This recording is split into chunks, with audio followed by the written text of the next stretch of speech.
E não se esqueça de se inscrever aqui no canal dos sócios. E também curtir esse vídeo para não precisar te xingar. Porque é normal, você acaba deixando de ser um país pobre e em vários sentidos o país é um país de renda média, mas se você olha para as grandes cidades, é um país rico também. Então, o que acontece? Você também vai ter muito mais mulheres que entram na faculdade, que acabam tendo carreiras, você não tem mais esse desequilíbrio de poder no relacionamento. Então, e como eu tenho várias amigas chinesas que não casaram porque estão falando, olha, os homens são muito conservadores, eu quero fazer carreira. E muitos dos homens que eu conheço não aceitariam que eu ganho mais do que eles, etc. E eu, sei lá, de repente eu quero ter filhos lá depois dos 35, lá, aos 40 anos. Mas talvez não quero ter filhos mesmo, porque não tenho E ainda tem uma isso, rede né? de apoio. Uhum. Então, tem uma coisa engraçada, né? Se você tem filho, você basicamente precisa trazer os seus pais para onde você vive. Porque se você trabalha nesse esquema 996, alguém precisa cuidar do seu filho.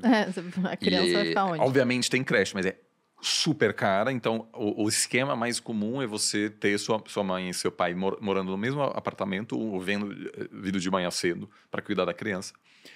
Então, tem gente que fala, cara, eu não tô afim de viver perto dos meus pais agora, eu quero curtir minha carreira, etc. Então, também tem essa decisão consciente de não querer ter filho em função do custo. Por isso, acho que o principal objetivo agora do governo é adaptar vamos dizer, a estrutura social do país para o seu novo status de país de renda média ou até em várias regiões de renda elevada, para desfazer esse desequilíbrio, porque a China não tem como se aproveitar de uma forma muito simples de você equilibrar novamente a conta demográfica, é de trazer migrante. Imigração. Os Estados Unidos está fazendo isso, e os Estados Unidos está cheio de problemas, mas uma questão os Estados Unidos faz muito bem. Consegue atrair pessoas brilhantes, que estão dispostas a ralar loucamente e que dão vamos dizer, um dinamismo à economia americana que é muito maior do que qualquer país sem imigrantes, porque essas pessoas não têm nada a perder, né? Você morou nos Estados Unidos, né? Eu fiquei 2 meses lá. Mas se você interage com... gente que está lá para trabalhar, fazer a vida e não tem assim... Não, eles precisam apoiar os familiares que vivem em, sei lá, El Salvador, Honduras. Então, são pessoas que trabalham muito, que são empreendedores. Ou as grandes empresas americanas, né, uma boa parte foi fundada ou por migrantes ou pelos filhos dos migrantes. E você pega a tecnologia hoje, todas têm um CEO indiano. Então, e muitos são migrantes mesmo. Aliás, é interessante que os migrantes indianos é o grupo dos migrantes que tem a maior renda per capita em comparação com todos os outros grupos, inclusive que é maior do que da população americana. Que interessante isso. Os indianos estão no topo, né? Mas vários outros grupos também muito bem-sucedidos. E a China não consegue se aproveitar disso, porque tem um mito de uma sociedade totalmente homogênea, até mais homogênea do que os próprios chineses. Se você viaja pela China, você vê muitas diferenças. Porque é 1,4 bi de pessoas em milhares e milhares de quilômetros, então é claro que existem divergências, inclusive culturais, linguísticas, muito grandes.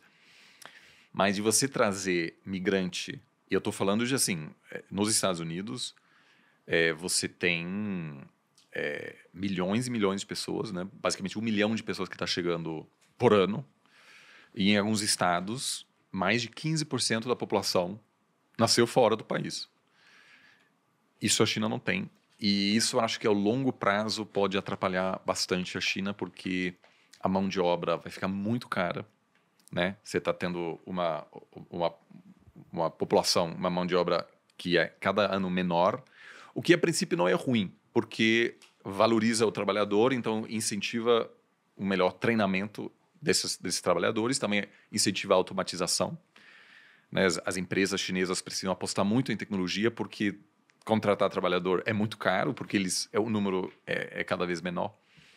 Mas, como você sabe, assim, aquele dividendo demográfico que foi um elemento chave do milagre econômico chinês nas últimas décadas, que, aliás, a Índia ainda tem, não vai ter mais. Então, eu acho que o padrão de crescimento vai ser mais parecido com o padrão, talvez, americano, do que aquela festa que a gente viu com grandes consequências para o Brasil. O Brasil precisa se adequar a uma China um pouco diferente agora que pede menos minério de ferro. Talvez ainda vai continuar pedindo muita soja. A população vai estar lá, né? Vai estar lá. Menos vai estar lá. Mas é uma parceria, vai ser uma parceria diferente, sem dúvida. Bom, agora já entrando nessa parte da rivalidade que existe cada vez mais latente entre as grandes potências globais, que são do lado ocidental Estados Unidos e do lado oriental China, que, como você colocou, durante as últimas décadas estavam colaborando e o mundo acabou se beneficiando disso. Nós temos, evidentemente, pessoas que são grandes vencedoras no processo de globalização e outras que podem acabar perdendo um pouco, mas, no geral, todo mundo ganhou através de produtos mais baratos. O pessoal falava, nossa, temos uma época quase sem inflação. Também tem um chinês trabalhando 996 lá, produzindo um sapato que vai atravessar o mundo de navio e vai chegar no Brasil mais barato do que o cara do Sul produz. Então você pode comprar o sapato mais barato, pode comprar o chaveiro mais barato, tecnologia mais barata. Só que agora, com essas tensões geopolíticas, essas cadeias de produção globais, que levavam um iPhone a ter peças fabricadas em 40 países, estão se fragmentando. Porque o pessoal viu que um lado oculto da otimização era essa fragilidade de um Covid-0 fechar o porto na China e, de repente, falta tecido para produzir o terno que o Boludinho está usando aqui, por exemplo. O que, de fato, aconteceu. É verdade. Aconteceu. Então, ela foi impactada por fechamento de portos. E aí você tem um mundo se separando, o que pode ser até positivo para o Brasil aqui, porque se não pode produzir no Sudeste Asiático, vai produzir, sei lá, no México, no Brasil. O americano pode pensar assim. Mas... E os frutos disso, dessa separação? O que você acha que a gente vai ver pela frente com essas tensões cada vez maiores? Uma Rússia e uma China se alinhando, querendo criar a moeda dos BRICS, por exemplo, que é um tema que ficou em voga há algum tempo. Você acha que já com essas tensões, as tensões em volta de Taiwan tendem a se elevar mais? Você enxerga um potencial conflito vindo a acontecer? Porque todo ano tem algum evento que está fora da caixa, né? Pois é. Qual será o de 2023? A grande ilusão dos anos 90 e 2000 foi que a gente pode manter um sistema aberto porque, supostamente, todo mundo está satisfeito com sua posição também geopolítica, com seu status no mundo. Então, houve essa expectativa, né? O livro do Francis Fukuyama, de forma um pouco mais simplificada, né? O fim da história. Nada mais, a gente não vai ter mais grandes movimentações geopolíticas históricas porque todo mundo está tão bem que ninguém vai querer mexer com esse sistema. Só que, obviamente, uma visão totalmente ocidental-cêntrica, porque é evidente que os Estados Unidos, potência hegemônica,